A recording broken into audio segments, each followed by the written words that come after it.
Vamos falar hoje de um assunto que afeta muitas crianças e, via de consequência, preocupa muitos pais. Eu estou falando sobre a enurese.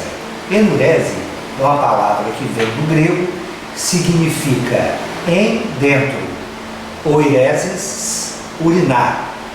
Né? Então, urinar para dentro, ou urinar para dentro das calças, ou urinar para dentro da noite, né? Na realidade, a enurese nada mais é do que uma incontinência urinária, ou seja, uma perda involuntária, quer dizer, um não controle das funções urinárias ou miccionais numa criança depois dos 3 anos de idade.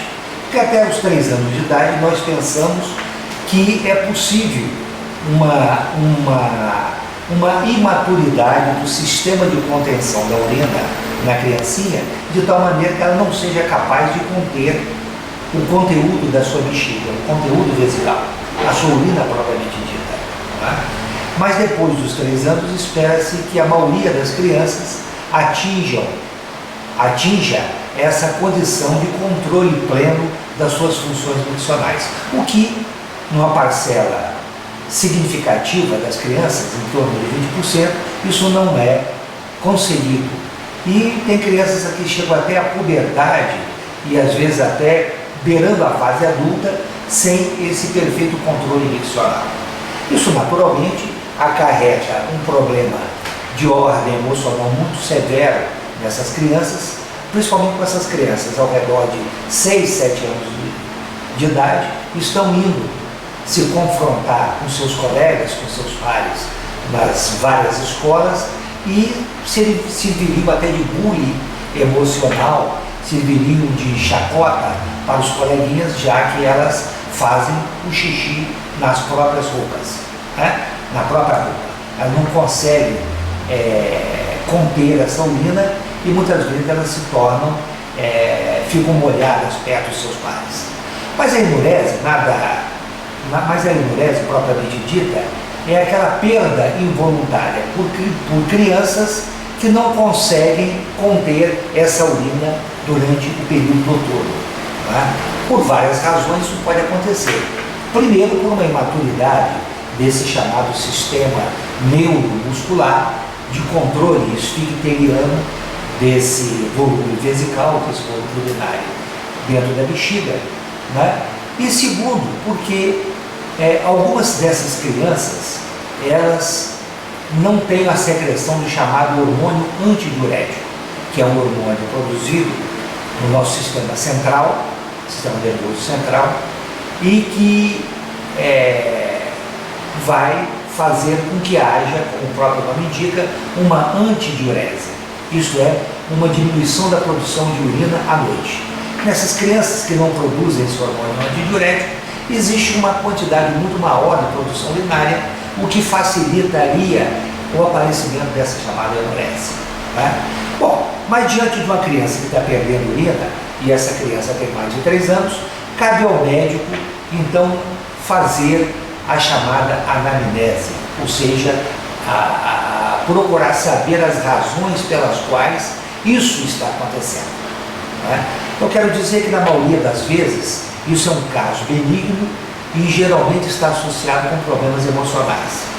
Quando essa criança perde urina, além dessa perda à noite, quer dizer, quando ela vai dormir, ela perde também durante o dia, isso é um pouco mais severo, isso é um pouco mais preocupante e leva os médicos a pensarem numa causa orgânica que esteja ali latente ou causando esse problema de enurese ou de incontinência urinária, nesse caso diurna e noturna. Né?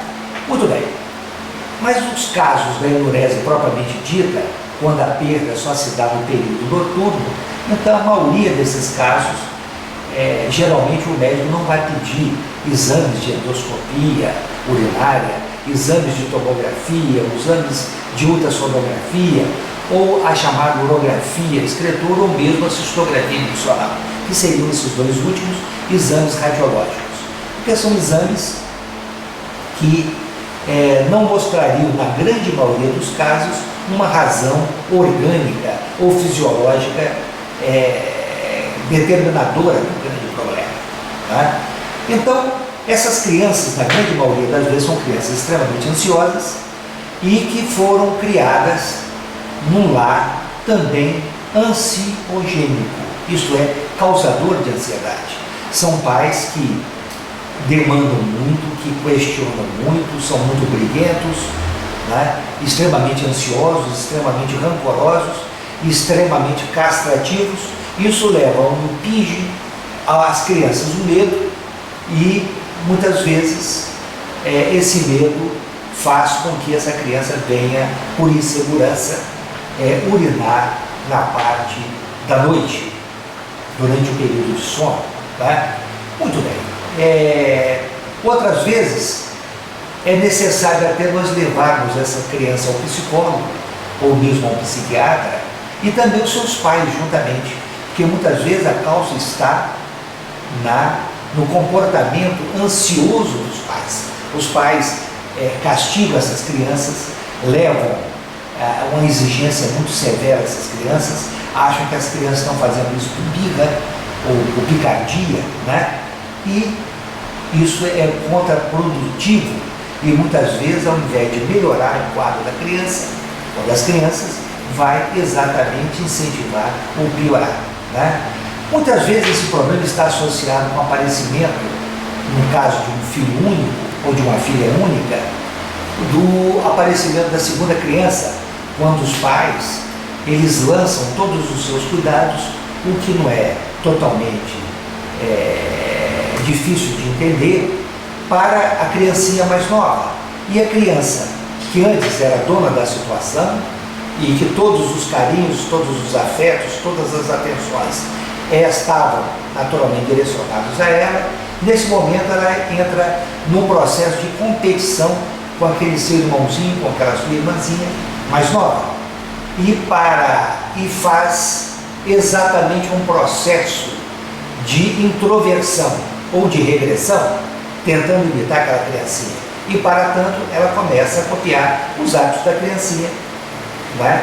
Levando a uma perda involuntária de urina, no caso da endurece, ou durante a noite, durante o dia a incontinência urinária, e muitas vezes até uma incontinência fecal, que nós médicos chamamos de empoprese. Muito bem. Bom, de posse disso, nós temos que tratar a criança, né? O tratamento, naturalmente, tem medidas gerais, e essas medidas gerais é justamente conversar com os pais, tirar essa ansiedade, explicar que na grande maioria das crianças enuréticas, ou seja, portadoras de enurese, desse incômodo de perda urinária à noite, esse problema por si só vai se resolver, na grande maioria das vezes, em torno da idade de 10 anos, né? Uns poucos casos escapam nessa idade, mas todos eles têm controle, todos eles têm um tratamento, todos eles têm uma abordagem médica eficaz, né? E para essas crianças, além da abordagem emocional ou psicológica, né? E pedindo aos pais para não serem extremamente rigorosos com essa criança, e muitos deles castigam, como eu já falei, seus filhos, que é contraprodutivo demasiadamente, nós pedimos para que os pais reduzam a ingestão de líquidos durante a noite. Então, se a criança vai dormir às 10 horas da noite, lá em torno de 9 horas da noite, vamos cortar completamente a ingesta de líquidos. E produtos, por exemplo, sopas, frutas, que teriam um conteúdo hídrico maior. Isso, naturalmente, iria forçar a produção de urina à noite e iria facilitar a enurese. Então, vamos cortar os líquidos a partir de 6, 7, 8 horas da noite, né?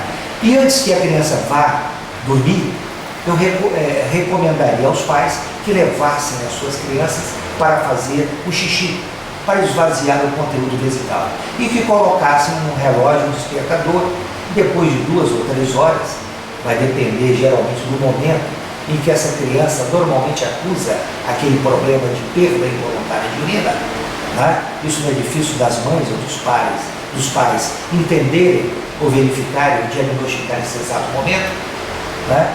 Um pouco antes desse horário, né, vamos colocar um relógio despertador para que os pais, acordando essa criança, já forcem essa criança a urinar, que seria um sistema pedagógico muito bom.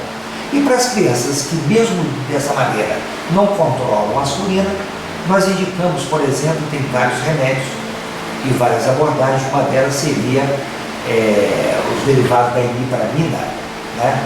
O famoso tofranil, em dose de 25 a 50 miligramas, mas na grande maioria das vezes, 25 miligramas exerceria uma ação fisiológica ou farmacológica muito boa e motivaria até a cura desses pacientes. Então a imiperamina é um bom remédio e também um produto análogo ao hormônio antidiurético, né? Que tomado sob a forma de comprimido ou spray nasal motivaria a secreção por parte do organismo do hormônio antidiurético. E mesmo esse remédio já é um hormônio antidiurético sintético. E esse hormônio antidiurético sintético faria com que essa criança tivesse uma antidiurese noturna e, consequentemente, um impedimento da perda involuntária da sua urina. Tá?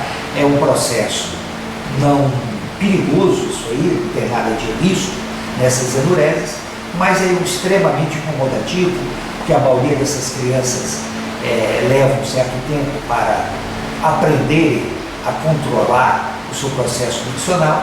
Isso leva a um desgaste muito intenso dessa criança, com um prejuízo psicológico intenso, tá? E também um desgaste da própria família que está junto com o seu filho, sofrendo por essas noites molhadas, colchão molhado, lençol molhado, travesseiro molhado, que isso é extremamente incomodativo.